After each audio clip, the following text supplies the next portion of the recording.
What is up, everybody? Sorry, got to double check the mic was on. I don't know why I'm doing that lately, but hey, here we are. What's up, everybody? My name is Hector Flores, host of the Insert Name FC podcast, a member of the Belly of Sports Media Network. You can find us on all things podcasting at Insert Name FC. Just wherever you get your podcast fix from, just search us right there, and you'll find us there. That's where you can find the audio version of this podcast. Now, full video version of this podcast is available on Belly Up's YouTube channel. So that's where you can find us as well. Goals TV, GOZ.TV. That's where you can find us in the full video version of the podcast. But we also break these videos down to be more digestible. So throughout the topics that are being discussed in this episode, we do break them down into little shorter videos. So that way you guys could maybe just want to watch that one topic alone. You have it there. It's available on Goals TV and as well on Insert Name FC's YouTube channel. Will also be where you can find those videos as well. Episode two, I think it's 215. Let me see. I think it is 215. I don't know, bro. I am very very tired. Not because of just being sleep deprived or anything like that. It has just been more so. Yeah, 215. It is Easter, so hopefully everybody has had a great Easter. But the reason why is because my nieces came over. Obviously, you guys saw one of my nieces in the last episode. Especially if you guys watched the video version. But uh, we went to do the egg thing, the egg hunt, right? And so, um, yeah, we started chasing each other around, trying to crack the eggs on each other. Obviously, you guys know that most people should know this, but obviously they have these eggs that have confetti inside. So we were just cracking a bunch of eggs on each other, and so it was fun. We had some fun there. But yeah, got chased down by my nieces, and yeah, fell, and yeah, the rest is history. But yes, we do have still an episode, a pretty big episode. So it is just me. Obviously, this is the weekend where Edward is not available. Obviously, it's also Easter weekend, so he's probably definitely in full on dad mode. And then also obviously we finished MLS on side with Jose Tejas, so probably won't have him back on for a while. But this episode will just be all me. So there's two things to think about. Probably gonna be a little bit easier to edit just because obviously it's just my voice. But neither here nor there. But in this episode, what we're gonna have is we are going to look at all three of the European competitions. That's right, Europa Conference League, Europa League, and Champions League. Quarterfinals are over. We're going into the semifinals. This is now where we could probably talk about some of these teams a little bit better. Not all the teams, but we can talk about these teams a little bit better versus the initial part, especially with the Europa Conference League. There's just a lot of teams that me and Edward are just not familiar with. Europa League has some teams that we're familiar with, but at the same time, it's still not completely all there. But anyways, we will talk about the Europa Conference League, Europa League, and the Champions League. Also, I am a moron and I have not been paying attention to Liga MX. And this weekend is the final weekend of the Liga MX season. And so we're going to go ahead and do a preview of the playoffs of the first round. We'll once again explain the playing at part of the playing round in case people don't necessarily know what that is. But we'll talk about the Liga MX table, get you guys ready for Liga MX playoffs because it is a fun playoff of all things aside. We're gonna have headlines. We're gonna talk about Real Salt Lake got a new owner, so we're gonna talk about that. We're gonna talk about Carlo Ancelotti possibly entering his final match with Real Madrid. So we'll talk about that. Share my thoughts on the whole thing. And you know what? I saw Tactical Manager did it. I saw 11 Yankees do it. So why not give you guys who my predicted roster for the 2025 CONCACAF Gold Cup for the U.S. men's national team. See how close I am. See who agrees with me, who disagrees with me. All those things. We'll talk about that in that discussion. Give you guys players of the week. Give you guys some games to look forward to this coming weekend, and that's it. Pretty straightforward episode, man. So, my I don't know how long it's gonna be. Probably shorter than whenever I have a guest on because of the conversation. Again, it's always tricky when it's just me, but we'll see what happens, man. We'll just go with the flow and figure it out as we go there. But like I said, man, it's just gonna be me this episode. Hope you guys enjoy it. Episode 215. Sit back, relax, and enjoy this episode. let me tell you guys about Belly Up Sports. Belly Up Sports is the internet sports bar. Go ahead and check out their website, www.bellyupsports.com, to read some great articles from great writers all across the country, from hockey, baseball, golf, soccer, you name it. Belly Up Sports is the premier, not your average website. All right, guys. European competition. So quarterfinals have concluded, and we're on to the semifinals of the Europa Conference League, the Europa League, and the Champions League. We'll start things off with the Europa Conference League. The quarterfinals went as so. The first place Chelsea beating seventh place Legia Warsaw 4-2 on aggregate. You had fifth place Djurgården beating fourth place Rapid Wien 4-2. I'm hoping I'm pronouncing that right on aggregate as well. We got third place Fiorentina beating 21st place Celje 4-3 on aggregate, and 15th place Real Betis beating 9th place Jagiellonian Bayistoik. I'm just gonna sound right to me. 3-1 on aggregate. Aside from that, I think this is just the bigger teams are the bigger. Well, and for those people that are probably gonna say Djurgården is not a bigger team than Rapid Wien, I know Rapid Wien where they stand in Austria. Djurgården, I still think could be considered a pretty big team, depending on how you view their league. But yeah, so I mean Chelsea, but a lot of heavy hitters in the semifinal when you're looking at it. Because in the semifinal matchup, we got 15th place Real Betis taking on third place Fiorentina. I think this is going to be a very interesting matchup. A lot of names amongst both these teams. I think it's going to be really interesting. You got obviously Real Betis with Johnny Cardozo, Anthony. A very intriguing team with this Real Betis team. Very, very good. I mean, not didn't do great initially in the league stage, but definitely as the tournament continued, has definitely stepped up. And going up against a team like Fiorentina, who, I've spoken plenty of times on this podcast, I feel is on the up and up. Um, and you got the De Gea Anthony reunion. I guess I don't know if De Gea was there when Anthony was called up, but both have Manchester United ties, so I guess there's that. But these matches will be played the 1st of May and 8th. Both these matches will be played in the 1st of May and the 8th of May. Fifth place Jaguar taking on first place Chelsea.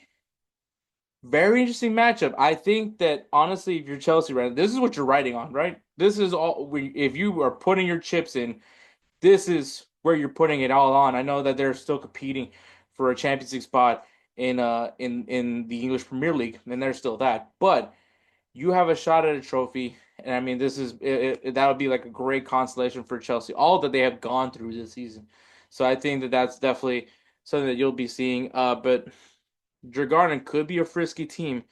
But I mean, like I said, with all the money that's been spent in Chelsea's side, you would think that they would be winning this. So if I had to predict it, I'm gonna say it's Fiorentina and Chelsea going into the final, which is crazy because Fiorentina has been featured many times now in the Europa Conference League. So maybe they finally win this one, but we'll see what happens, man. That's the Europa Conference League um, as of right now. In the Europa League, the quarterfinals win as such. Ninth place, Bodo Glimt, beating first place Lazio 3-3 and winning it in penalties. Also, should point out that Bodo Glimt, at least for the first leg, will be without Andreas Helmerson with a red card, so that will be. But he's on the bench, so I take that for what you will. Still, I mean, a guy that's just not going to be available for their first leg in the semifinal. But Bodo Glimt beating Lazio, first place Lazio, in penalties. Third place Manchester United beating sixth place Lyon in a very dramatic 5-4 victory in the second leg, 7-6 on aggregate. So Manchester United, kind of similar with Chelsea, has an opportunity to get a chance to get some silverware this season. So I know that they're probably going to go all out for it as well. You got second place Athletic Club Bilbao beating eighth place Rangers 2-0 on aggregate. And fourth place Tottenham Hotspur beating fifth place Eintracht Frankfurt 2-1 on aggregate. Now, for those of you that are probably wondering, like, why am I giving you guys like where they finished? I just thought it would be interesting to see, like, for the people that want to say, does the league phase matter to see who's in it. And I mean, you're seeing a lot of the higher, like the guaranteed eighth place that from teams that are from eighth place to first, going pretty far in this tournament. So, I mean, once again, take it with a grain of salt. I know a lot of people probably are still want to have their narratives, but I just thought that'd be just interesting to point out. But the semifinals are going to be second place Athletic Club Bilbao taking on third place Manchester United. As similar to the Europa Conference League, both these matches will be played May 1st and May 8th. So there is that, so you guys know. But yeah, second place Athletic Club Bilbao and third place Manchester United. I think both teams in a position where they really want to win this thing. Athletic Club Bilbao, just another opportunity to get some more silverware.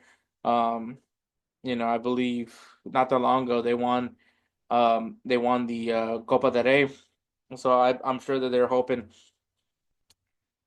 they can keep adding on to silverware, especially what they've been doing. Athletic Club Bilbao is a very unique team, being that they only use only uh get players from a specific region of Spain. I believe it's called Basque.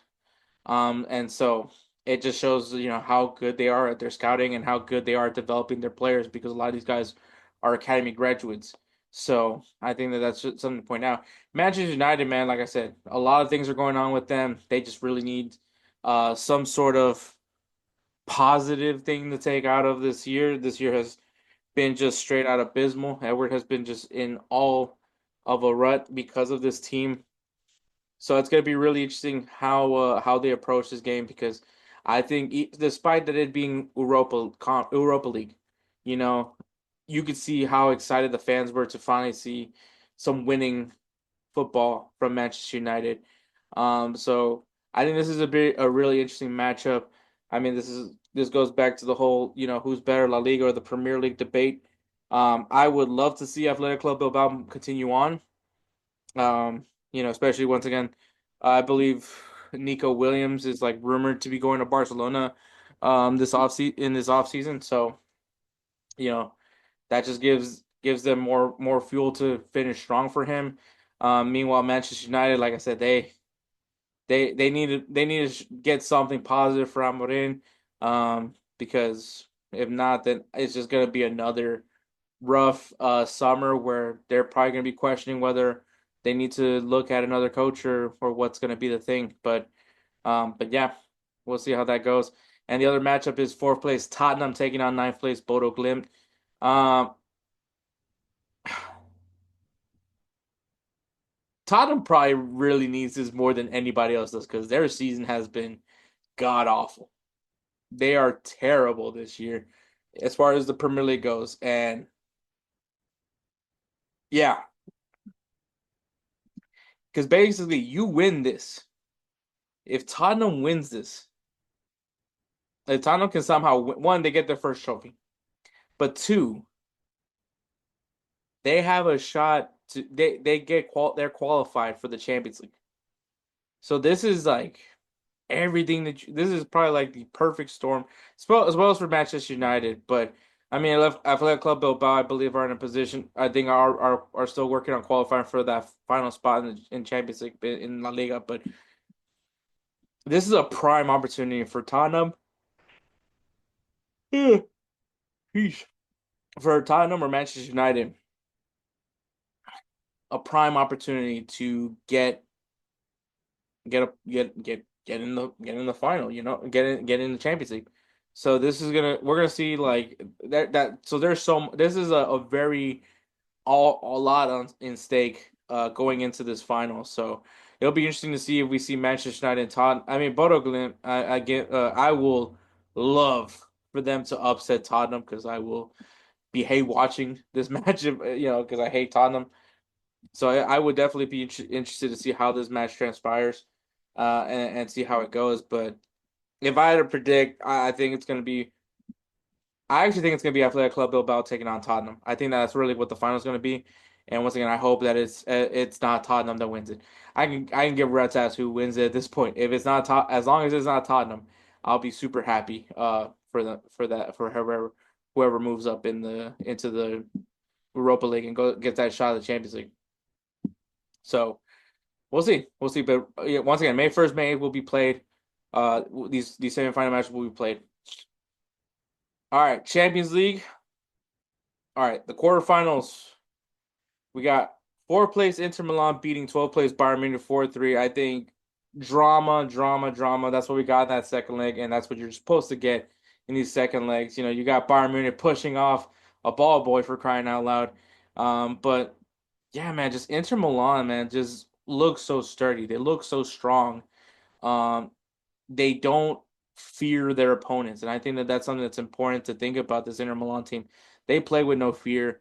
They let it be known their style of play, and yeah, I mean, Lautaro Martinez got these guys.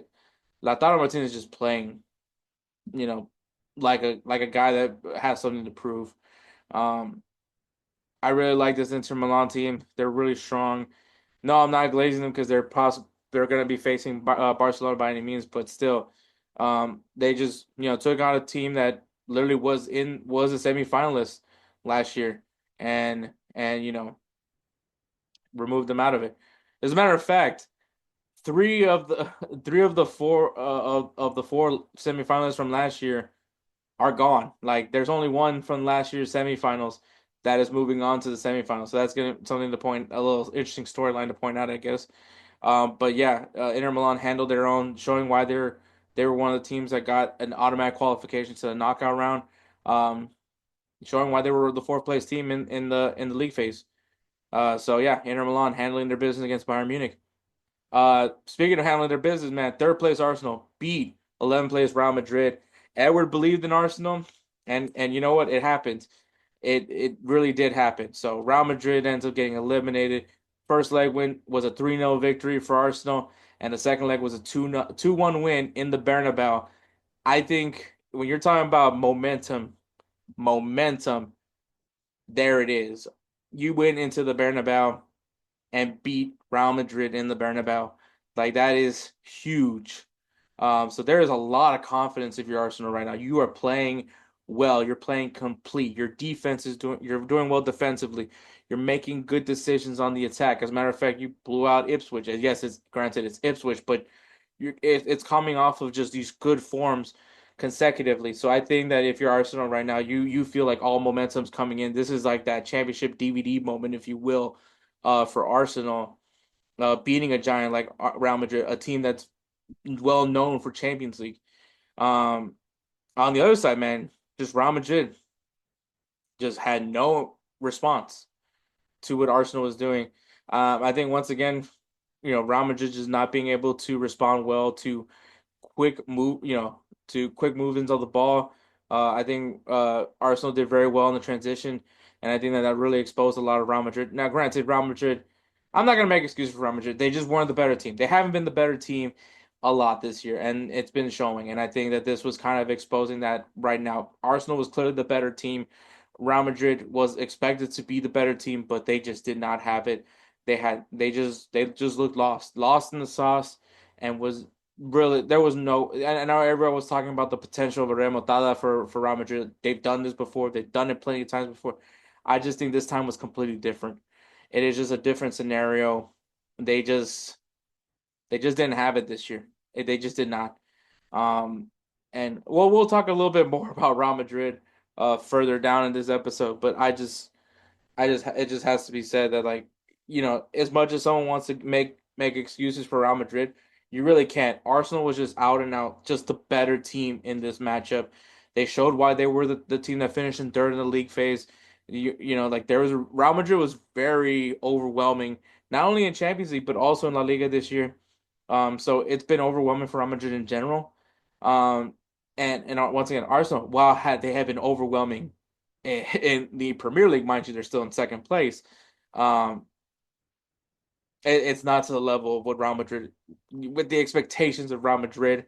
I think Arsenal is one of those teams that everybody's just along for the ride, but at the same time, like this is a statement win. Like I hope that they're able to follow up um, with this performance against Real Madrid because you just beat the team that's known for Champions League. And that should say a lot to Mikel Arteta and his boys, um, you know, to how they respond in their semifinal matchup. So just point that out. And then We got second place Barcelona beating 10th place Borussia Dortmund 5-3. It just was never close. I mean, yes, the second leg did get a little dicey at the end, but it just, you know, kind of similar to that Arsenal Real Madrid game. That first leg, they just did enough to where they just needed to, hold their own. While they did give Dortmund did make it feel a little close at one point. Once Barcelona put that goal in, they just it was done. Um, Barcelona once again, me and Edward talked about it. I was like, should they be put in as the heavy favorite at this point? And Edward said yes, and I agree. I don't disagree to that. They in Champions League right now. Once again, going back to early in January when we had Hoffit on, he said this team is built for tournaments, and that's exactly what they're doing. They're built. They're playing well in tournament right now. So this is probably where you want to be. Where if you're a Barca fan, being viewed as the heavy favorite going into the semifinals. Now you have an interesting matchup, and we'll get there when we get there. But yeah, you feel like Barcelona, like you know, it's theirs to not. I don't want to say it's theirs to lose, but there's a reason why a lot of people are viewing them as the heavy favorite. Just the way they're playing right now in this tournament. And then the final one, 15th place PSG, the only team from last year's semifinals to be returning to the semifinals after beating 8th place Aston Villa 5-4. One, props to Aston Villa, man. They put up a good battle. It just wasn't enough at the end. Obviously, PSG had the 3-1 win in the first leg and then a 2-3 loss in the second leg. Once again, it was a lot closer compared to compared to Arsenal and the Arsenal Real Madrid matchup and Barcelona Borussia Dortmund, but it just PSG has just been in a whole different level this year. Obviously, still undefeated in Ligue 1, and funny enough, like you get rid of Mbappe, and you're probably in a better position because of that. Right now people are cursing Mbappe's name right now in Real Madrid. You know, I think that PSG feels like they're coming off as the people in the right for not re-signing Mbappe, even though Mbappe was never going to resign. So I think once again, this is just props to Luis Enrique. Luis Enrique, one of the honestly one of the best coaches in Barcelona's history, and I think you're seeing what he's doing with this PSG team. So I think hats off to him. Give him his flowers because he's doing with this PSG team that we haven't seen in a while. You know, not since Tuchel. So I think that this was the right hire for PSG, and I think he's giving these guys a self belief that they can be a problem in this Champions League. So we'll see how that all goes. But all right, the semifinals. We got third place Arsenal taking on 15th place PSG. This is I just want to say this right now. Both these matchups are good. I think these are going to be some great matchups for the semifinals. But Arsenal and PSG will be played April 29th and May 7th. So be on the lookout for that. But yeah, this is going to be a good one. I think both teams I think feed off of can get the better of each other depending on the situation. I think it's going to go down to how you respond defensively and who can bag the goals quicker because I think these two teams are going to I think I'm expecting shootouts. I think from both. I think these are going to be some high scoring games, and I can't wait to see it. Um, I think right now because of the Real Madrid result, Arsenal right now should be having a momentum shifter. I think they could go right into PSG and feel like they can handle their own against them. So I'm gonna say Arsenal beats PSG and they go to the final. I'm gonna say that. That's gonna be my prediction right there. I think there's a now is Arsenal perfect? No. But I think right now everything's coming in right for them. Players are getting healthy at the right time. I think this is a good place to be for Arsenal. This is where they got to show their class above PSG. PSG, granted, is still a good team, but remember they play in Liga, and a lot of people view them as the Farmers League. And PSG has a position to try to make a statement here that hey, yeah, we play in this quote unquote Farmers League, but we are still one of the best teams in the world. And so I think that both narrative matches. Both teams have yet to have won a Champions League. They have never won a Champions League in their club's history. Yeah, I think so. Um, this would be a prime opportunity to make a statement victory and move on to the final. I'm going to give the edge to Arsenal. I do have some bias because of Arsenal, but I think that this is going to be a really good matchup, and I think momentum shifter, if you will, could be put in play here, and that's what I'm riding with. The team with the most momentum, and that team right now is Arsenal. So that's why I'm picking Arsenal as well. Um, in the other semifinal matchup is second place Barcelona versus fourth place Inter Milan. These matches will be played April 30th and May 6th. Last time Inter Milan has won the Champions League was in 2010, and last time Barcelona won the Champions League was in 2015. So it's been a while since both. It's been a lot longer since Inter Milan has won, but it's been a while. Almost, yeah, it's been 10 years since Barcelona has won a Champions League, and I mean they're on pace for a treble, right? They're in the Copa del Rey final. Um, as long as they don't harm themselves in any way, they're in a good position to win La Liga. And I mean, you're one match away from making it to the Champions League final, and you're the heavy favorite of the Champions League. You are the quote unquote right now. You are built for tournaments. I think you've very much exceeded expectations. You know all these things about Barcelona, but you're going up against a freight train in Inter Milan. And I think that as far as matchups goes, Hansi Flick style play versus Inter Milan style play, it could be a very interesting semifinal matchup. I'm gonna hate watch this. You know, I'm not gonna lie, I'm biased. I'm gonna pick Inter Milan, but also in reality, it's probably Barcelona's gonna make it to the final. But like I said, I want Inter Milan to win, but I'm gonna okay. I want Inter Milan to win, but I'm predicting Barcelona to make it to the final. So it might be a rematch of I forgot what was it 2005 when Arsenal played Barcelona in the Champions League final. Maybe Arsenal gets the revenge. We'll see what happens, Ben. But yeah, this is gonna be an interesting a couple of semifinal matches that we're gonna have. Guys, be ready. Barcelona and Inter Milan will be April 30th and May 6th. So guys, remember May 1st and May 8th for Europa League and Europa Conference League semifinals. Arsenal and PSG will be April 29th and May 7th, and Barcelona and Inter Milan will be April 30th and May 6th. So be on the lookout for these matches. There's going to be great matchups. I can't wait for it to start, man. So, we're going to take a break and then we'll go right into Liga MX playoffs preview. Hey guys, this is Hector from the Insert Name FC podcast here to tell you guys about Canada Dips. It is a great tasting, superior alternative to traditional dip using CBD in a way that is radical, enjoyable, and effective. It comes in 5 core flavors: wintergreen, mint, citrus, mango, and American spice. Canada Dip CBD is the new evolution in dip, allowing guys to enjoy great, long-lasting taste without the downsides. If you guys want to go ahead and try them out, use the code BELLYUP20 at CanadipCBD.com. Once again, BELLYUP20 at CanadipCBD.com, and you'll get yourself 20% off your purchase. Thank you again for Canadips for being a great partner of Belly Up Sports. All right, guys. Liga MX has concluded. All matches have been played, and now we are on to the playoffs. Now, for those of you who are not aware how Liga MX does their playoffs, it's pretty straightforward. Not really.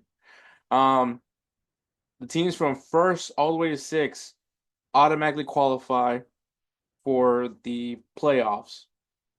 And then teams from 7th to 10th place are put in a play-in game, play-in round, which is kind of fitting because the NBA playoffs has just kicked off and they do a play-in round. So kind of similar to that, where you have 7 and 8 play against each other, 9th and 10th play against each other.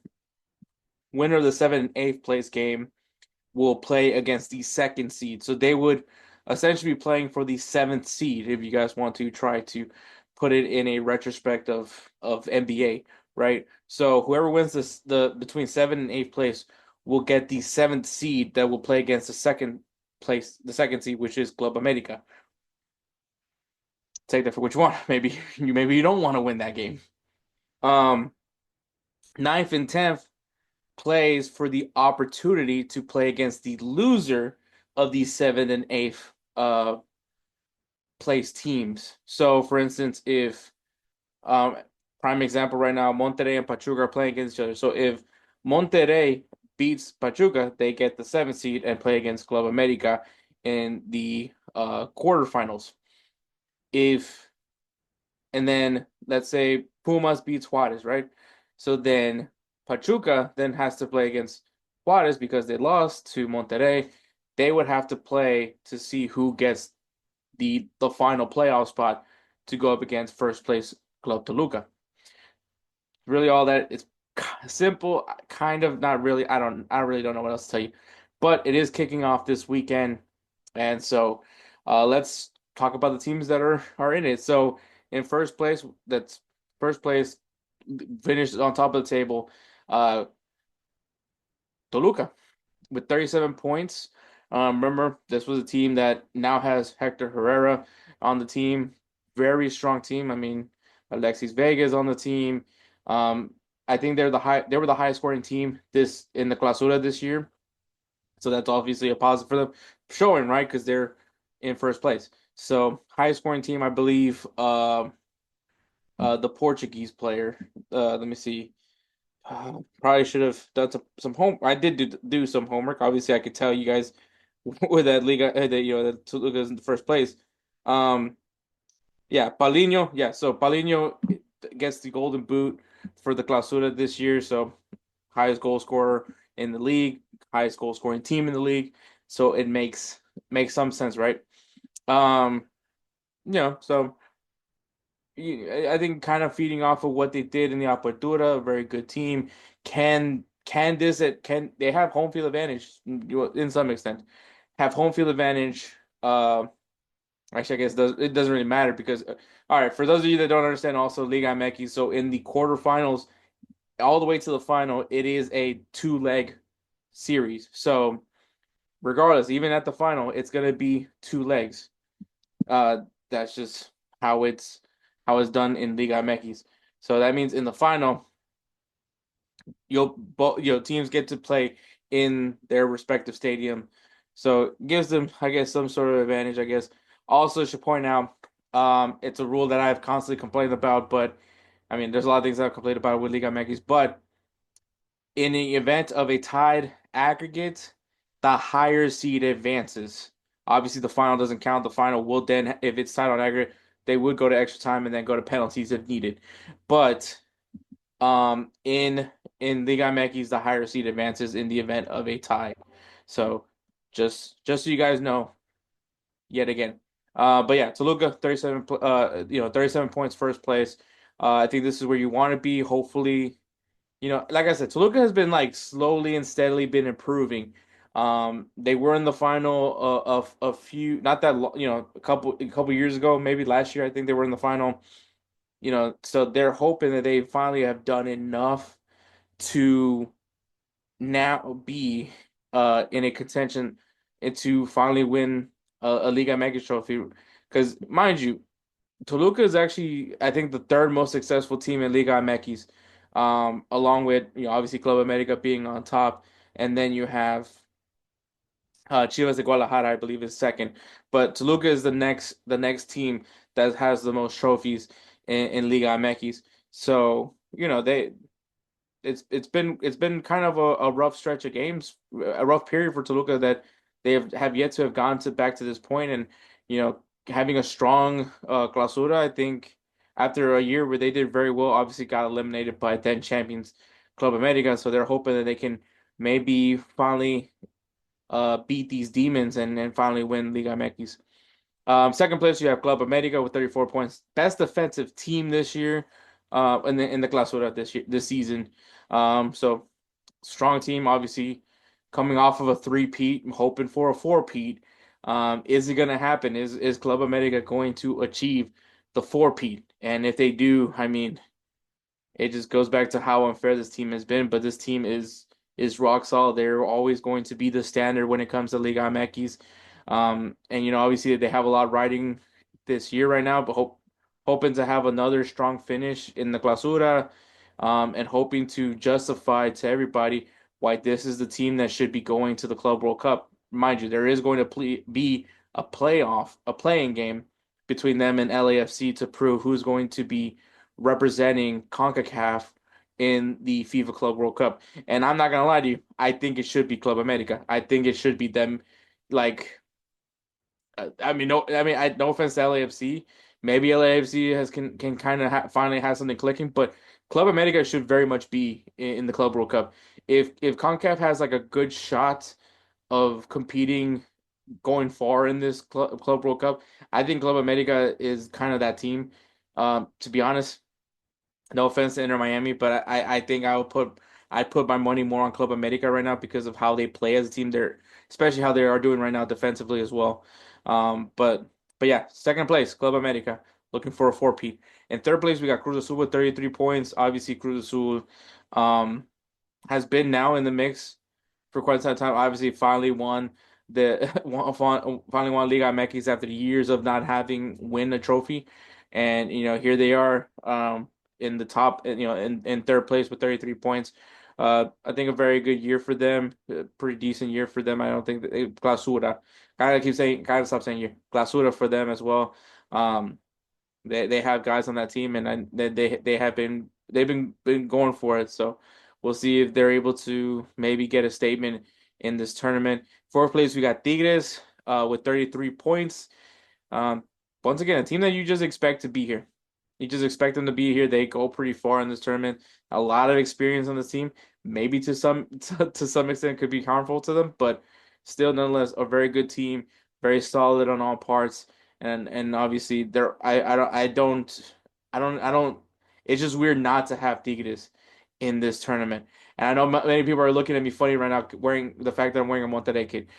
By the way, this is a Sergio Ramos kit. That's literally why I'm wearing it. I can't turn around. But I finally got the Sergio Ramos kit, so found a way, got it. So it is it is uh it is authentic. Well, not authentic. It's the replica, but it is the Puma replica. But yeah, so if you guys think, oh, this guy's a Monterrey fan, I am. I tell people I'm a fan of Liga MX. I like Liga MX. So I don't really have like a specific team. I do have like a real soft spot for Toluca, but that's because when I started watching Liga MX, I was watching Jose Cardozo, Vicente Sanchez, Paulo Diaz. Man, okay. Well, Paulo Diaz. Yeah, yeah, I think that. Man, I'm tripping. Anyways, Zena, all the Hernan Cristante. So, very much that team was a big part of, because I mean, growing up, this is all I could watch.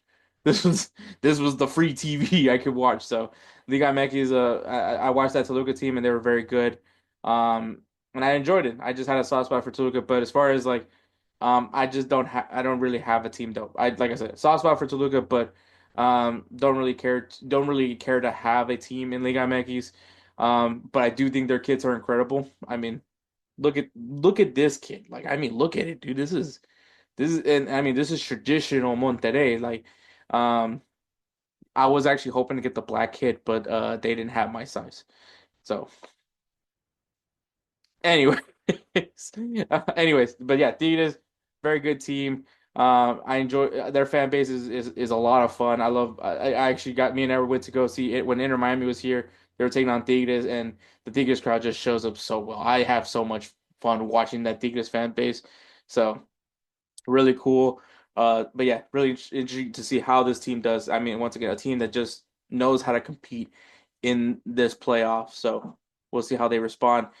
Fifth place, we got Necaxa with 31 points. Obviously, Necaxa is an interesting team because of the fact that their ownership group consists of Eva Longoria, Justin Verlander, Mesut Ozil, I believe Odell Beckham, and then you also add the Wrexham boys. You know, Ryan Reynolds and Rob McElhenney also have just joined this ownership group as well. So they've slowly gotten a bit better. I'm not gonna say they're scary by all means, but have done fairly well for themselves. And I mean, they're in the playoff discussion. I think that this is a step in the right direction for Necaxa, like for what this ownership group has been doing.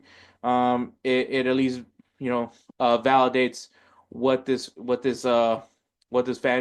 ownership group was aiming to do when they came in and joined in on Necaxa. So um, I can't really tell you much about like as far as have I seen Justin Verlander at a Necaxa game? Have I seen Mesut Ozil in a Necaxa game? I know Eva Longoria has gone there.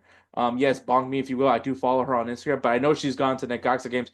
As far as everybody else, I don't know. I don't know if Rob McElhenney and Ryan Reynolds has gone there, but I just know that Eva Longoria is very much an involved. Okay, I can't really say that she's very much involved. I just know she goes to the matches. So yeah, take that for what you want. But yeah, Necaxa fifth place. They're gonna be taking on Tigres, so that's a quite the test to start for them in this tournament. And then in sixth place we got Club Leon with 30 points. Um, they did get a red card in their last game. They actually played against they played against Monterrey in the final game. There was a red card on one of their players. Do I know if that's going to be of any significance going into this? Whoever they end up having that in their matchup against Cruz Azul, not really sure, but it's just worth to be brought in. But Club Leon, James Rodriguez, obviously this team kind of has a chip on their shoulder, right? I mean, this team was wronged and was told that they would not be in the Club World Cup because of their ownership affiliation to Pachuca. And so I think if you want to put out your anger on something, this is probably the healthiest place to do it in Liga MX. So could they make a run? Maybe they're also a team that has done fairly well in Liga MX as of lately. I think that you know, and once again, you have some star players. James Rodriguez is obviously the first thing that comes on my head, but a very loaded, a team that has experience in competing in Liga MX. So, um, just because where you finish in the standings doesn't will not dictate if you're going to win it or not. We've seen teams that finish in first get eliminated. We've seen teams that have actually, matter of fact, Club America was a play-in team in the Apertura, and they won the whole thing. So it it it very much so like it's really anybody's game at this point. So it's perfectly fine. But those are the teams that are automatically qualified into the quarterfinals. So the play-in round, and I kind of already mentioned it sort of in when I was using the example because I'm not really good at making examples. But in seventh place we have Monterrey with 28 points. Obviously Monterrey, interesting team. You have Sergio Canales, a lot of La Liga guys in this team. Obviously Sergio Ramos joining in on this team. So I think that this is going to be pretty interesting to see how um, Sergio Ramos adapts to Liga MX post season, right? Because obviously, very much used to just whoever finishes on top of the table is the champion. Now he has this opportunity where, yeah, we were seventh place, but maybe there's a shot, there's a shot that they could make it to the playoffs, so make it to the final. So we'll see what happens. We'll see how this Monterrey responds. Another team that fairly does well in the tournament as well. Goes far pretty much in these tournaments. So, and I mean, hopefully we could see another Clásico with Tigres. So that's what I'd be pulling for, at least. But yeah, Monterrey 28 points, seventh place. In eighth place we have Pachuca with 28 points as well. Pachuca. I mean, I think once again a team that's pretty known in this has had success in this before. They will be representing CONCACAF in the FIBA Club World Cup. Obviously, that's why Club Leon cannot be in the tournament. Um, but they got some players in this team as well. Have experience as well in Liga MX. So I don't think that these are necessarily guys to brush over. I think their matchup between Monterrey is going to be a really good one. So you guys should be ready for that matchup. Ninth place we got Juarez with 24 points, a team that normally doesn't really get featured in the tournament in the playoffs. Um, I think could be a very interesting team. So I think it could be interesting. I'll be interested to see how they do. Can they make a statement? But I don't know, man. It's a team that like it's just hard to be sold on. Obviously coming and then they're gonna be without Mosquera, so that's gonna be a big loss for them. Uh, you know, uh, for them, yeah. So they'll be without Mosquera, and that's their defender. So they're gonna definitely be going in, kind of shorthanded. So we'll see how they respond, especially when you're going up against another team that has experience in this tournament, and that is 10th place Pumas, with 21 points. And Pumas, once again, another team that has we normally see here in the playoffs, another very good team. Um, can they flip the script and get that win and try to see if they get a shot at playing against Club Toluca? So, but those are the teams. So the first round of playing games, which will be played this Sunday, April 27th. We got 7th place Monterrey taking on 8th place Pachuca. I think this is going to be a really good game, really physical game. Um, wonder who won the last time they faced. Let me see. Let me see when was the last time Pachuca faced Monterrey. This is fantastic podcasting, by the way. All right. Let's see. Last time Pachuca faced Monterrey. Hey, Jesus Christ, how long ago was it? Oh, no. Yeah. So it was literally the third game of the season. So Pachuca actually won that game.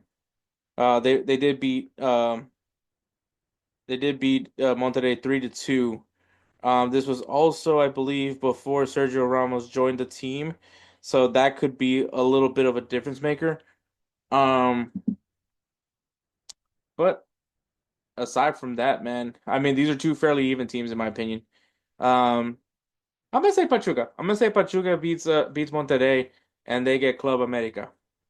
I think that that's gonna be the matchup right there. And between Juarez and Pumas, I'm gonna take Pumas.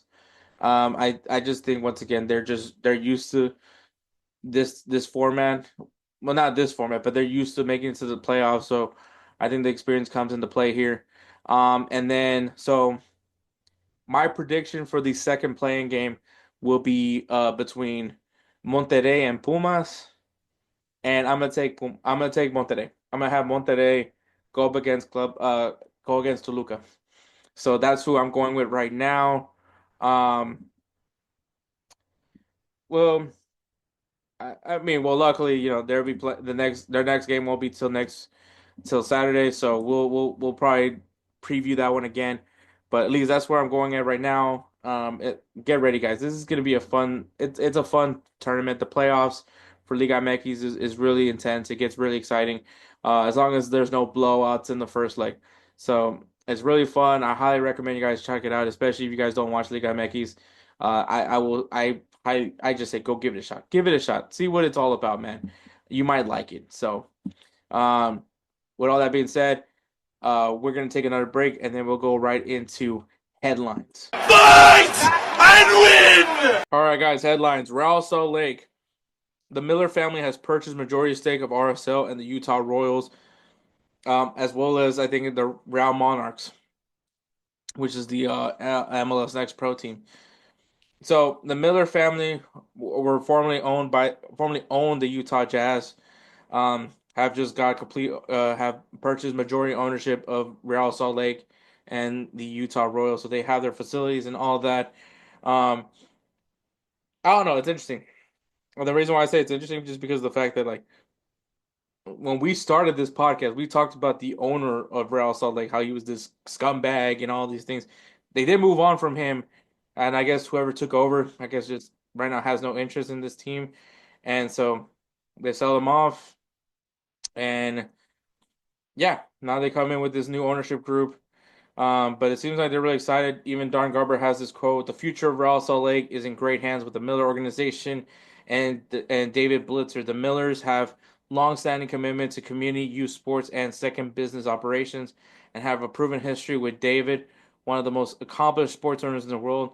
Today, this group is perfectly positioned to strengthen the club and grow soccer in Utah and in the region. Okay, look, I'm gonna take it with grain of salt for the things that Don Garber says, but I think in reality, we want these ownership groups to, generally care about the end product that's on the field, and I think you know, if these owners don't care too much about their clubs, find a owner that really will and really will do something with this team. And I'm hoping that that's what's going to be with the Miller family. It seems a lot of positive things from what I've been reading about the Miller family. Um, Real Salt Lake is in a position where there's some promising players on the team. Maybe if you can put in a little bit more money and try to develop some more, maybe develop some players through the youth systems, or even more so, being able to maybe get more players come over your way. This could be a really interesting team. So we'll see what happens. But right now, Real Salt Lake is very much just written on how good Diego Luna is going to be that day. So we'll see how they keep going, into with this new ownership group, and I'm really excited. I'm always excited when there's a new owner, in general, a new majority owner in general. So I can't wait to see what happens here with Real Salt Lake. Um, but yeah, and the other headline we're gonna have to talk about is Carlo Ancelotti. So it seems like the time is up. Now I talked about it last week, or was it last week? A few weeks ago, probably. Yeah, I think it was a few. It was actually 2 episodes ago, I think. Where you know Brazil are getting back into discussion for Carlo Ancelotti, and I talked about it. I used the example of when Real Madrid won La Decima, which was the trophy that Carlo Ancelotti won with Real Madrid, which was the 10th Champions League trophy. He also won the Copa del Rey that year. Um, the following year was very uneventful. I don't even believe we won anything. And so, and there were some things that happened that year, I think. I believe that's when we moved on from Xabi Alonso. We moved on from Angel Di Maria. Um, James Rodriguez was brought in. Tony Cruz was brought in.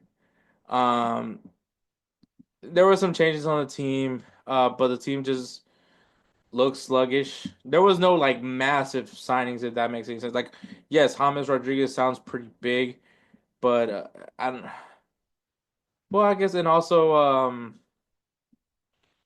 Keylor Navas was brought in. Yeah, because this is like after the 2014 World Cup. That's yeah, because 2014 World Cup, because that's when obviously Tony Cruz and James Rodriguez, who had like probably the best World Cup of all time, one of the best World Cups of all time.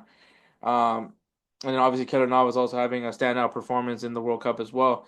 Then joins the team. I don't think that they were the reasons for it, but it just that team just did not respond well. Maybe there was a hangover. I don't know, but they just did not play fairly well. I don't even think they came out with any trophies, which is then that's when Real Madrid fired Carlo Ancelotti, and then brought in Rafa Benitez, which then he got fired. Um, I wonder if anybody else was brought in. No, I think that's when Zinedine Zidane was then brought in, and obviously the rest was history as far as where Real Madrid goes. Um, so I think that that's exactly what's happening now. Real Madrid had a very good year last year. I mean, Carlo Ancelotti has been having a good run. His second term was definitely a lot more significant versus the first one. Um, I mean, but mind you, he did win La Decima. But yeah, once again, it's just an overwhelming year, and it seems that it's, at least as far as I've been reading, um, the Copa del Rey final, which is happening this weekend, that's going to be Carlo Ancelotti's final match as manager of Real Madrid. Now I don't know if that's true or not. Maybe it'll probably go into the at the end of the season. But like I said, it's just been an overwhelming season this year. Real Madrid's form has been just not great. Just this team just doesn't seem to be able to replicate what they did last year. And mind you, last year I was very critical about that team. I just wasn't a fan of that diamond formation. But weirdly enough, it ended up working because You had Jude Bellingham kind of playing this like false nine role. Obviously you had Rodrigo and Vinicius Jr. being able to be very free roaming because of the fact that you had Jude Bellingham up top. Um, and I think also the fact that you just didn't have as much injuries as you had in the back line. Once again, I'm not trying to make any excuses for Real Madrid. Like, at the end of the day, they just weren't the better team in the Champions League. They honestly have just not been the better team this year in La Liga. Copa del Rey, I'm optimistic of the final because once again, you just never know what's gonna happen. But at the same time, man, it's just gonna be rough. It's just gonna be rough. I'm hoping that finally Real Madrid can respond to the high press that we're gonna see from Barcelona. I just don't think that if not, it's gonna be another long El Clasico yet again because El Clasico so far has just been Real Madrid not being able to respond to that high press. So we'll see what happens, man. But yeah, I think that there's been glimpses of signs that this team could be good. I think and then obviously this all stems from the fact that Real Madrid got Mbappe this year, and everyone was thinking that oh man, this team's going to be unlocked. You have guys saying oh be ready, be there's nothing can get you ready for this. Now look, do I think eventually it's gonna get better? Yes, I mean of course it is. I mean, it's not like Ronaldo when Cristiano Ronaldo and Kaká came in that things were all, all of a sudden they were contenders. They weren't. Like, I mean, it took a while before Real Madrid won La Décima when Cristiano Ronaldo came into Real Madrid. Um, the thing that I'm at least worried right now about is I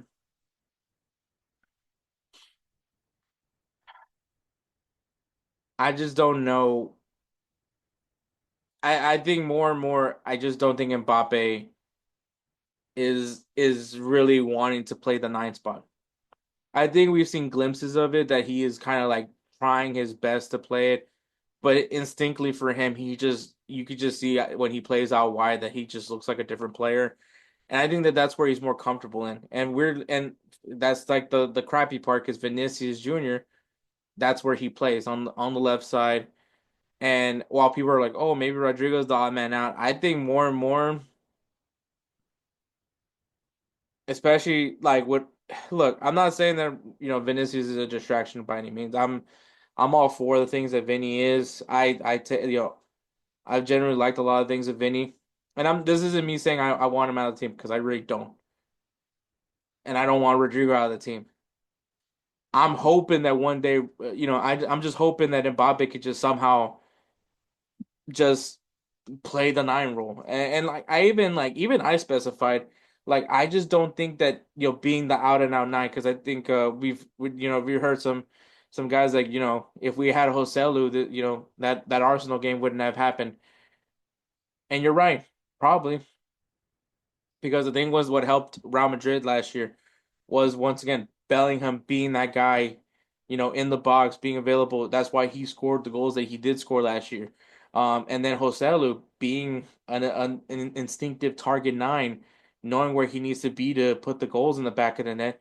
And I think that that's really what Real Madrid has been missing this year. It's just a guy that just knows how to play the nine role, be a target nine, just being available in the box to get services from Vinicius Jr. and Rodrigo. And I just think that that's what's been missing for Real Madrid. A guy that him and Bellingham can feed off each other. And I just don't think Mbappe is that guy. Now, I do think that if Mbappe were to, and I said it plenty of times on this podcast, I think he could really play the Benzema role. How Benzema played the nine because Benzema wasn't like your traditional nine. He played, he went wide if he needed to, but there was like a communication because Vinny worked very well with Benzema, and that's what I was hoping to see. But I have not seen that between Vinicius or Mbappe. I've seen plenty of times where Vinny and Mbappe are both on the wing, and you see Rodrigo trying to make it work. And this is why I don't want Rodrigo out because I've seen Rodrigo actually trying to make this partnership work. Um, and he does his best. It's just unfortunately like I just don't know. One of these two has to concede. Like I don't know what was different when Benzema was here. with Vinny. Like I just what is so different about Benzema and Mbappe? Yeah, obviously there's a lot of things, but I just think that if Mbappe could figure out to play the Benzema role, this team is going to be fine. But if not, then like if look for me, if those rumors are true, if those rumors are very much true that Vinicius might be going to Saudi Arabia, fine. If that's what it's gonna take. If it's gonna take for Mbappe to play his role, the position that he ultimately prefers, but at that point, I can't hear any more excuses from Mbappe. Because if you're the thing is, if Real Madrid is willing to move on from Vinicius, now this isn't me saying that I think it's gonna happen. I think that I've heard those rumors for Saudi Arabia already, uh, too many times to count. But if it is true that there's potential that Vinicius might go to Saudi Arabia or go elsewhere. And once again, I don't think if Rodrigo leaves this gets any better because once again, one of these guys has to be willing to play on the right, and I just don't think any of them are like where they are. They just both love playing on the left. So Rodrigo, I think, is safe because he plays the right. But I think you're gonna have to pick between Vinicius Jr. or Mbappe. Now, if it was me, I pick Mbappe. Not Mbappe. I pick Vinicius Jr. And go get a nine.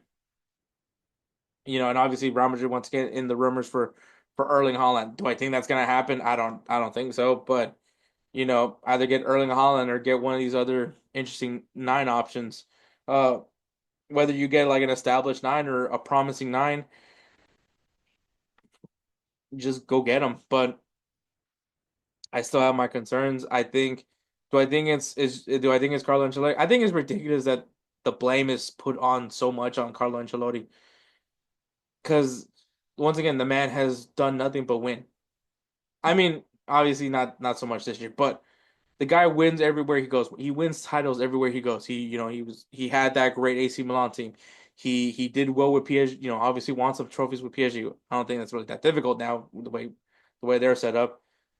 He's won with Chelsea. He's won with Bayern Munich, and obviously now with Real Madrid. He's the only coach that can say that he's won a trophy in each of the big five leagues in Europe. He's won Champions Leagues with Real, he's won Champions League with Real Madrid. He's won Champions Leagues with AC Milan. He's won Champions Leagues with Chelsea. The man wins trophies everywhere he goes. And that's just the truth. You know, is he gonna have a down year? I mean, people, and I think the thing is we're just not giving enough credit to what Hansi Flick is doing right now with Barcelona. We don't give enough credit to Diego Simeone with what he's been able to have done in so many years with Atletico Madrid. But I mean, Carlo Ancelotti is still one of the best coaches in the world. Some may say he's the best coach in the world. So I don't think it's really his fault. I mean, you can blame all you want. I mean, we saw that it could very much be worse. Because what happened? Real Madrid got Rafa Benitez, fired him. It didn't even take him long till he got fired. Zinedine Zidane was good, but it was because he copied what Carlo. He just followed what Carlo Ancelotti did. Obviously we had Lopetegui. That was kind of weird. And then we brought in Carlo Ancelotti immediately.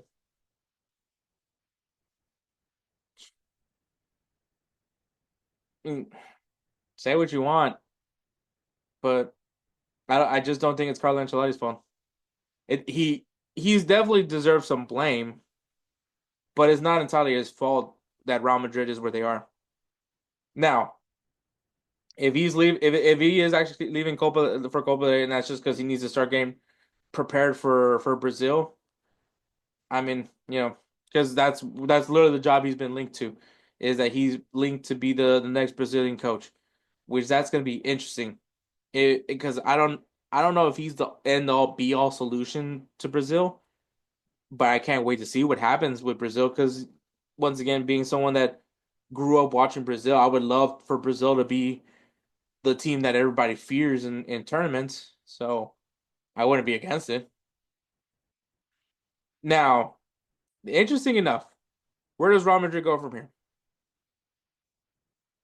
Obviously the big name, and we talked about it. Real Madrid, Real Madrid wants Xabi Alonso. I think Real Madrid will will do what they need to do to bring Xabi Alonso to be the next coach of Real Madrid. I very much believe that that's going to be the guy. If all this is true, if Carlo Ancelotti is not coming back next season, Xabi Alonso will be the guy. I just think it makes the most sense in the world. And now the rumors have popped out of nowhere that Jurgen Klopp could be potentially be the guy gets brought in for Real Madrid.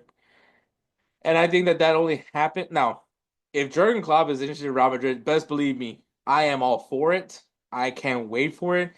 I think he is somebody that knows how to humble people. I think that if he can get into the head of Mbappe, maybe he's the guy that can get Mbappe to believe in playing in this nine role. And I think Xabi Alonso is the same way. I think once again these are two guys that I think if they come in, they demand respect. It is not something that they have to earn from their players. These guys have are proven.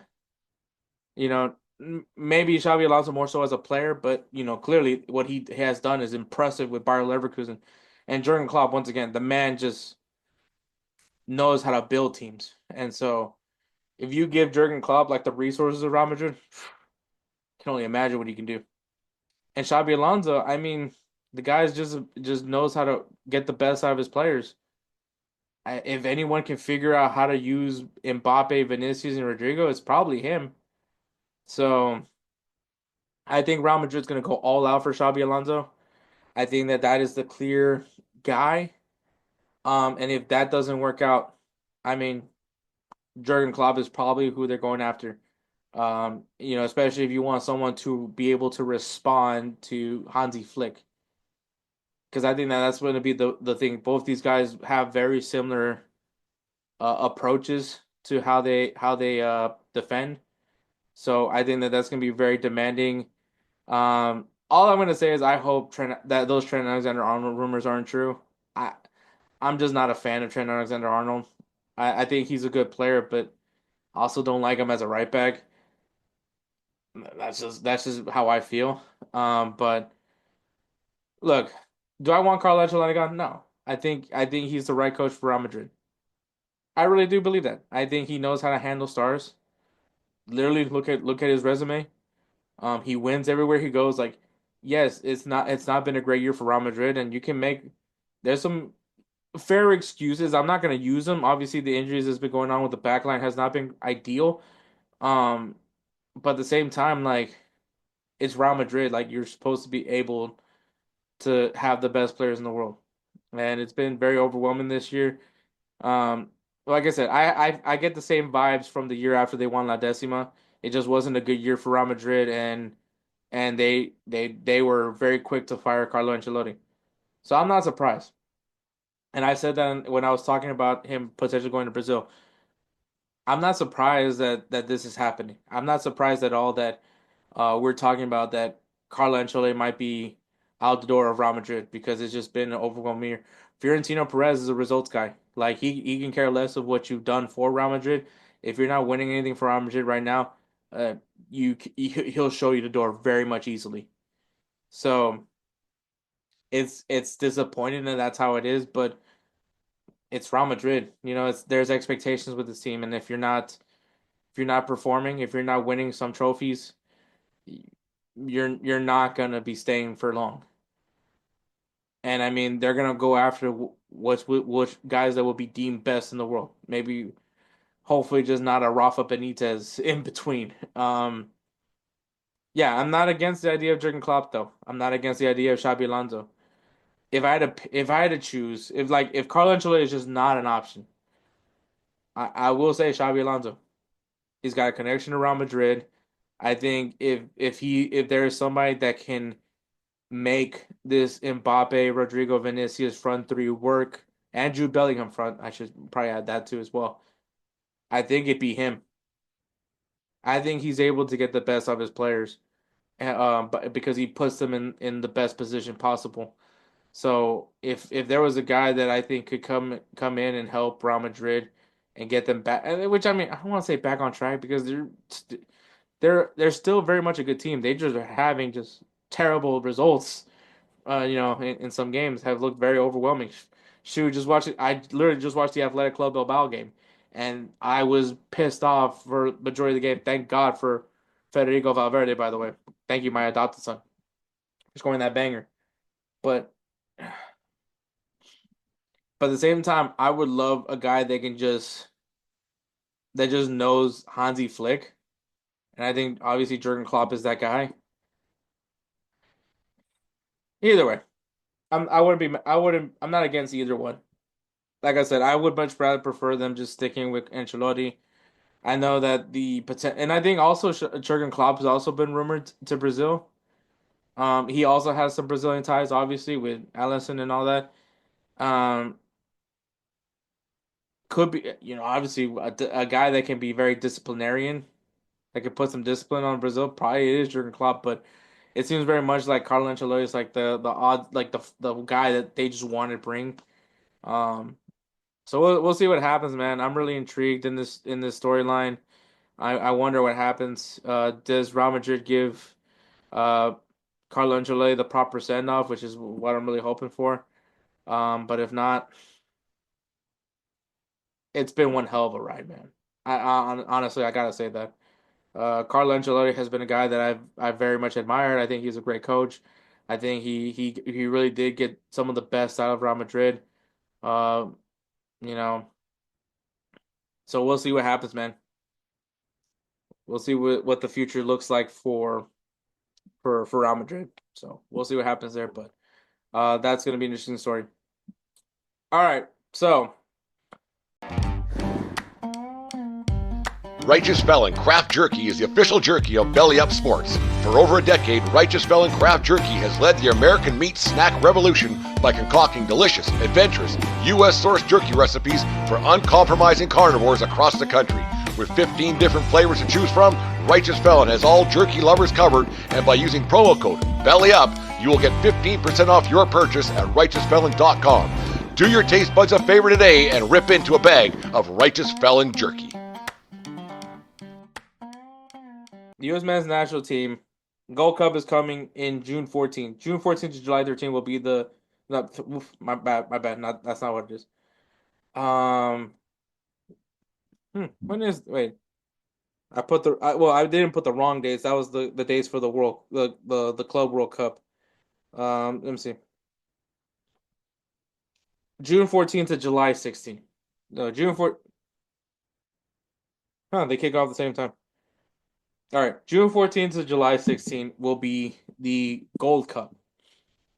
And I'm going to do something interesting. I'm gonna try to pick who I think the U.S. men's national team should call up for the Gold Cup. I think the Gold Cup is you have to bring in your best. You have to bring in the guys your best available players.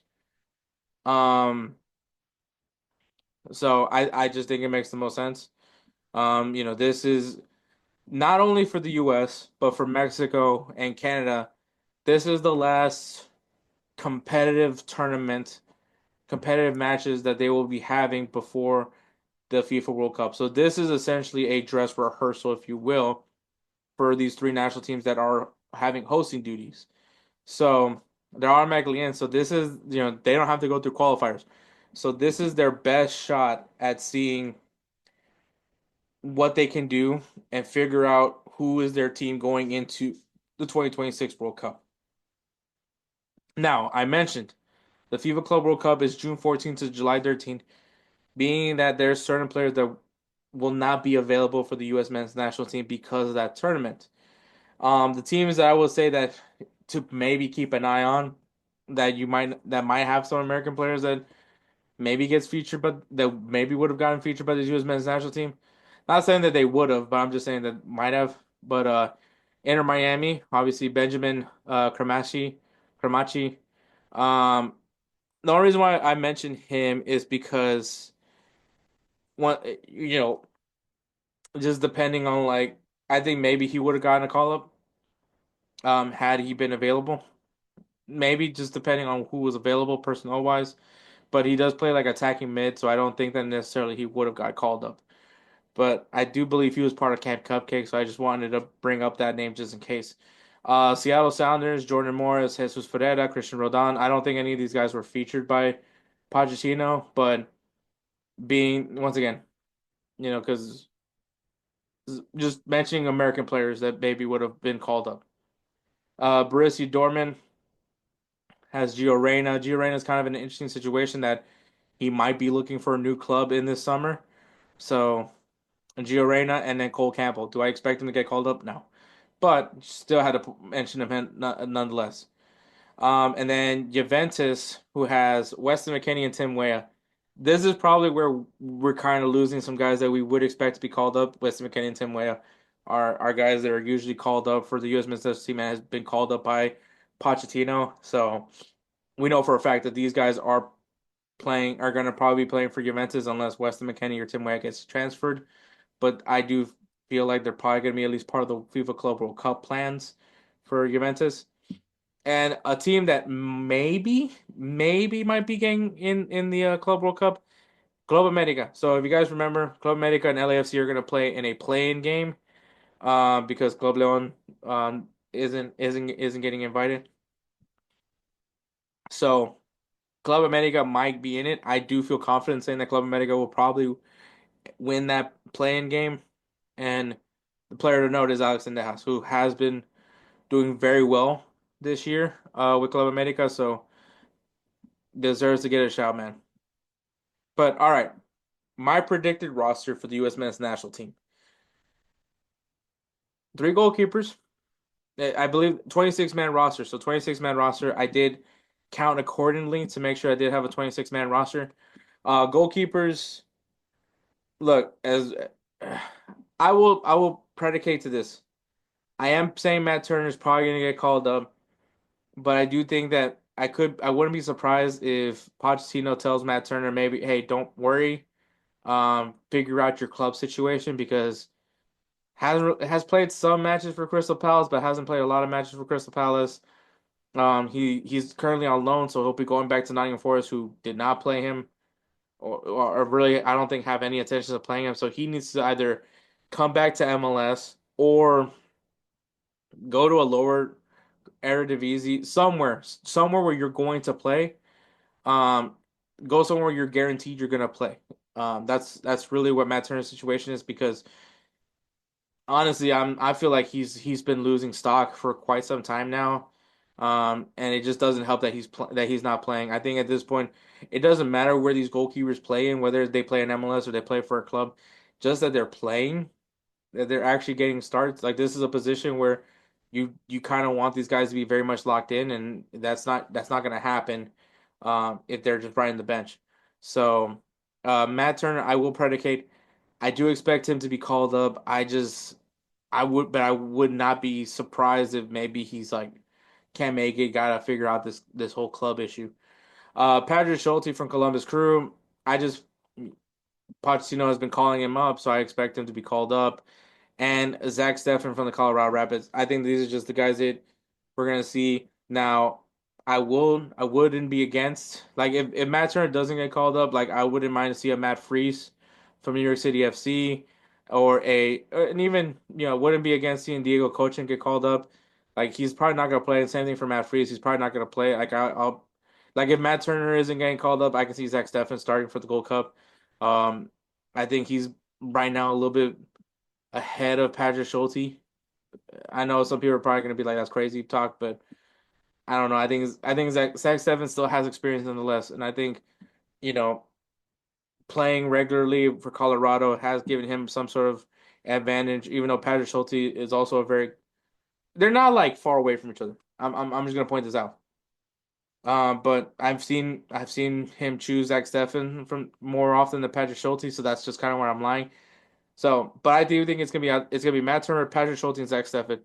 I would love to see Matt Freese from New York City FC, and I would not be against Diego Cochin just to be getting involved. This is going to be a whole month long camp, so it would be good for him to build some camaraderie with the team.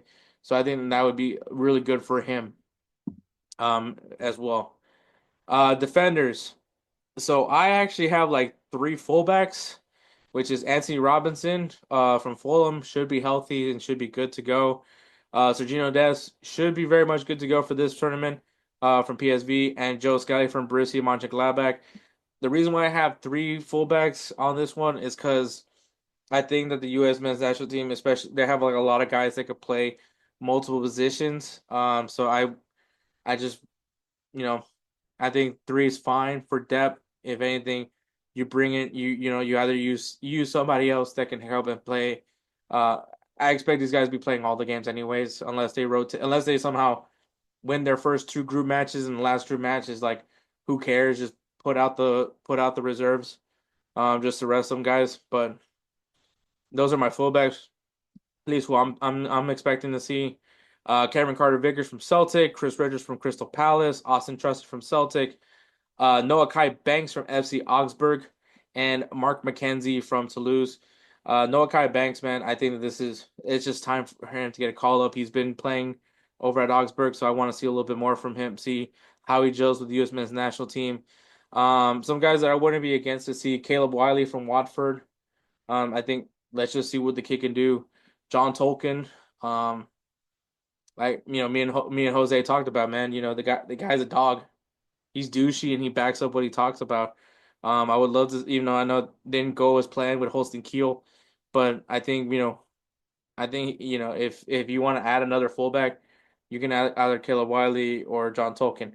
Now Tim Ream probably makes some sense to bring in because I don't know about playing, but maybe and that's why I don't want to bring in the guy just for like locker room, to be the rah guy. Like I don't. That seems like a waste of a spot.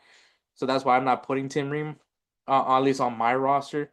But I mean, I'm not. I wouldn't be shocked if he gets. I just don't think he's part of the U.S. men's national team plans for 2026, or at least he shouldn't be part of their plans. And the last one is Nathaniel Brown. Nathaniel Brown, who is like, they're still trying to figure out if he's going to play for Germany or he's going to play for the U.S. I think that if we can get a chance to lock him in, let's just take it. I think the kid could play. I mean, he's been playing for Eintracht Frankfurt. I mean, if Germany hasn't called him up yet, I just don't see it anytime soon. But yeah, like I bring in five center backs just you know because you never know. Especially if there is one of those one-off times that you want to use a three in a back system, there's also that potential. So, but like I said, I think that that's where we are with defenders. Midfielders, we got Malik Tillman from PSV, Yunus Musa from AC Milan, Johnny Cardoso from Real Betis, Tyler Adams from Bournemouth, Brendan Aronson from Leeds United, Diego Luna from Real Salt Lake, Gianluca Busio from Venezia, and no, not and Tanner Tessman from Lyon, Paxton Anderson from Utrecht, and Giovanni Reina from Borussia Dortmund. Now, I did say be mindful about Borussia Dortmund. I do think that he's probably not part of Borussia Dortmund's plans anymore. Um, should he be focusing on finding a new club? Probably, but if he wants to improve his stock, it's probably he's gonna have to play in this tournament, like show that he can still play. Um, it is a lot of midfielders. I get it, but they're guys that also could play other positions. Gio Reyna could play on the wing. Same thing goes with Paxton Aronson, Brendan Aronson, Diego Luna, Malik Tillman. So we have a good mixture of some defensive minded midfielders. Obviously, not having Weston McKennie kind of is hurts a little bit. Yunus Musa can also be used as a fullback as well. Um, Obviously, also Tyler Adams can play in the fullback position. But yeah, I think most of these guys are very versatile, so that's why you have like a little bit more players there. Also, I wouldn't be against Aiden Morris from Middlesbrough. I think I was very like contemplating versus him versus Tanner Tessman. But I think Tanner Tessman has been at least under the scope of Pochettino, so that's why I've kind of picked him over Aiden Morris. And then Brian Gutierrez, I think, could be another guy that can play that cam role, but can also play on the wings. I think that could be another shout. If Pochettino doesn't call up Gio Reyna, I think Gutierrez is the guy that Guti gets the call up over Reyna. If Reyna doesn't call, but I do think we need to see something. I do want to see Paxton Aronson. I want to see him play. Um, And I think Brendan Aronson has earned a shot with the team, at least to show what he can do.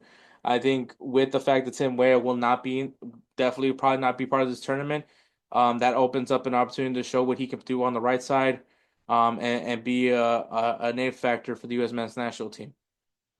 Forwards, Christian Pulisic from AC Milan. If he's not trained if he's not playing, he should be here with us. Some people are like, look, I get what Eric Ronaldo was saying about giving him a break, but no, this is not the time. It's not the time. We need these guys playing. We need everybody available. If you're available, you're playing. At least that's my mindset. F this. Oh, you're tired. Get a break. No, because guess what? In 2026, you're not getting that break either. So you know, if Christian Pulisic is going to back up all the things that he was saying, which was very monotonous, by the way, I need to see it. I need to see it here. Take it seriously and make me believe. Folarin Balogun, AS Monaco, Josh Sargent from Norwich, Haji Wright from Coventry City.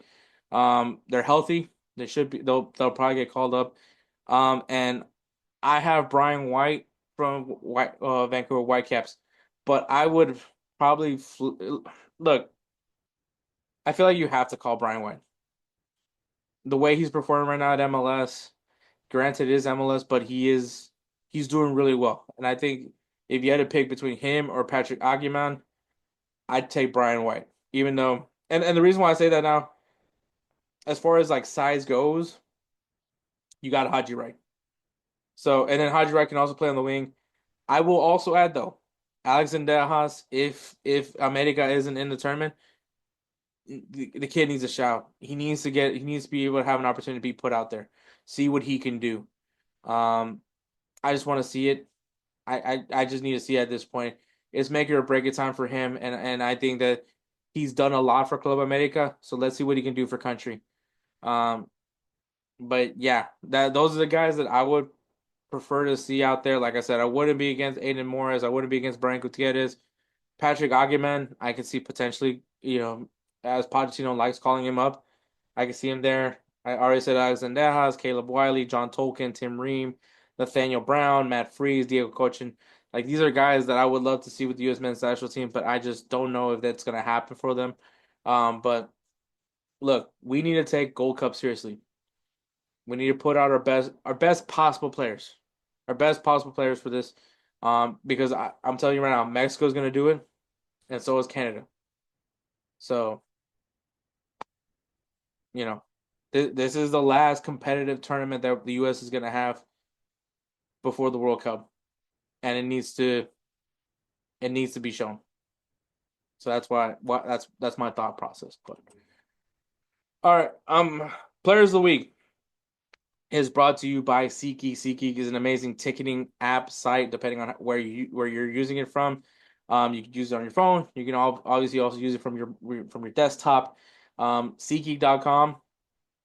It is a great site, man. I use it to buy all my tickets when it comes to live sporting events, concerts, theater shows, comedy shows. If it's live, it's gonna be there.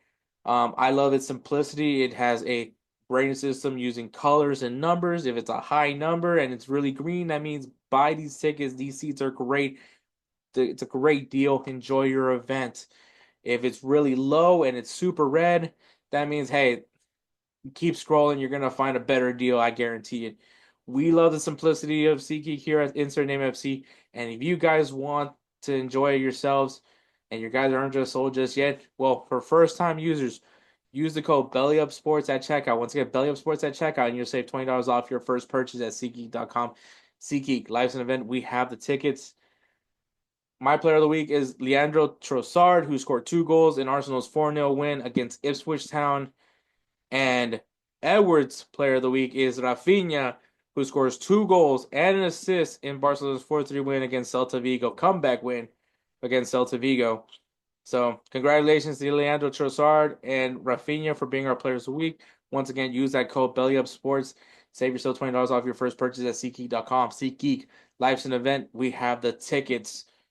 All right, guys, we got some games to watch this weekend. We got PSG versus Nice. PSG is looking to have a undefeated season in Ligue 1, so we'll see if they continues or is someone gonna give them that L.